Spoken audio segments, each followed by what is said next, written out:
இந்த ஆட்சி ஏற்பட்ட பிறகுதான் நம்முடைய பழனியிலே அது குறித்த வழக்கு நீதிமன்றத்திற்கு சென்றது.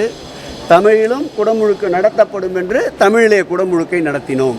திருச்செந்தூரில் அருள்மிகு முருகப்பெருமானுடைய குடமுழுக்கு தமிழிலும் நடத்தப்படும், தமிழிலும் நடத்தப்படும். இன்னைக்கும் சேகர்பாபுக்கு எனக்கு சட்டமன்றத்தில் சண்டை இருக்கு. தமிழிலும் அர்ச்சனை செய்யப்படும். என்ன தமிழ்நாட்டில் என் தாய்மொழியில் அர்ச்சனை செய்யப்படாம அது என்ன தமிழிலும்? இதைத்தான் கலைஞர்களை நான் எழுதி கேட்டேன். கலைஞரை எல்லா கோயில்களிலும் தமிழிலும் அர்ச்சனை செய்யப்படும் இருக்கு.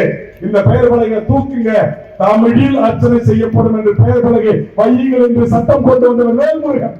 சேகர்பாபு அவர்களே, இந்த அறத்துறை அமைச்சர் அவர்களே, இந்த கூட்டத்திலிருந்து வேல்முருகன் வைத்த கோரிக்கை ஏற்று தலைவர் கலைஞர் அவர்களுடைய அரசாணை தமிழில் அர்ச்சனை செய்யப்படும், தமிழில் குடமுழுக்கு செய்யப்படும், தமிழில் நன்னீராட்டு நடத்தப்படும் என்கிற அறிவிப்பு தமிழக சட்டமன்றத்தில் 2006, 2011 வரையில் முதலமைச்சர் கலைஞர் இருந்தபோது நான் பேசிய காலகட்டத்தில் கொடுத்த உறுதிமொழி கொடுத்த அரசு ஆணை இருக்கிறது.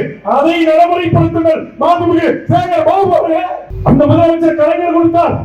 தமிழிலும் என்பது தூக்கப்படும், தமிழில் அர்ச்சனை செய்யப்படும். இன்னைக்கு இருக்கா? தமிழ் அர்ச்சனை மொழியாக இருக்கிறதா? அலுவல் மொழியாக இருக்கிறதா? சுதந்திர இந்தியாவின் 70 ஆண்டு காலத்தில் இந்த வேல்முருகன் கரடியாக கத்திய பிறகுதான் இந்த முத்துவேல் கருணாநிதி ஸ்டாலின் அவர்கள்தான் கடந்த ஒரு மாதத்திற்கு முன்பாக தமிழ்நாட்டின் அரசு கோப்புகள் அனைத்தும் இனி தமிழிலே கையொப்பமிட வேண்டும், தமிழிலே கோப்புகள் சுற்றறிக்கை அனுப்பப்பட வேண்டும் என்கிற அரசு ஆணை சுற்றறிக்கை நாட்டுடைய முதலமைச்சரை வைத்து இன்னைக்கு வெளியிட செய்தார். அதுக்கு வேல்முருகன் தான் காரணம்.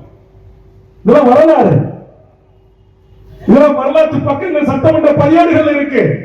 ஆனா இதையெல்லாம் தெரியாத தற்கூரிகள் எல்லாம் இன்றைக்கு தமிழ்நாட்டின் ஆட்சி அதிகாரத்துக்கு நாங்க வருவோம், நீங்க வருவோம், வாங்க உங்க அப்பா உங்க பாட்டன் எல்லாம் பார்த்தவங்க தான் நாங்க.